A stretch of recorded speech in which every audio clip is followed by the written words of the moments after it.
Hey guys, my name is Lian and welcome to another video. And today ang pag-uusapan natin ay ang Realme 8 5G. As you guys might know by now, Realme has just recently launched a range of brand new mid-range smartphones dito sa Pilipinas. With that said, as someone who is a bit budget conscious, I was curious to see if the Realme 8 5G, which is priced at 11,990 pesos, would be able to hold up to the other smartphones that we have on the market today by just its first impression. So before we start, let's open the box.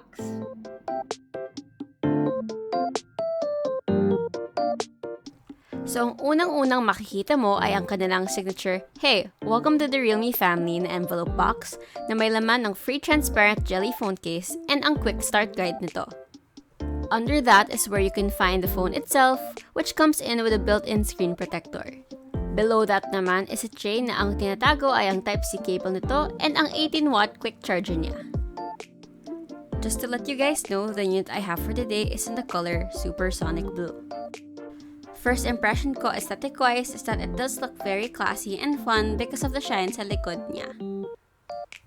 The Realme 8 5G is 162.5 by 74.8 by 8.5 millimeters and weighs 185 grams, which to me is okay naman to hold because it's not too thin nor too light, so it doesn't feel too difficult to grip onto. What the Realme 8 5G does really well sa akin though is ang 90.5% screen-to-body ratio nito, which you can really feel if you're the type na babad sa mga series and videos. Aside from that, its back features a raised quad cam, and sa sides naman is where you can find its 3-card slot SIM tray and volume button, as well as ang power button nito, which also acts as a fingerprint scanner.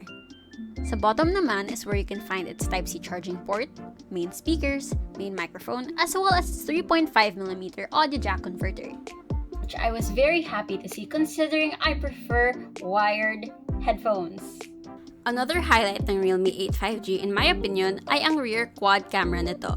Although technically speaking, ang rear camera niya is really a tri-camera setup lang, considering it includes a 48-megapixel main lens, a 2-megapixel macro lens, and another 2-megapixel lens dedicated to black and white portraits, and one black space with AI over, which honestly is a bit misleading since the shape sells itself as a quad cam, but is forgivable naman to me considering still very powerful and amazing ang quality ng rear lens niya, considering mid-range smartphone lang ito. Ang front camera naman is a 16-megapixel punch-hole selfie camera, which does its job well in taking clear and flattering shots when we tried it out.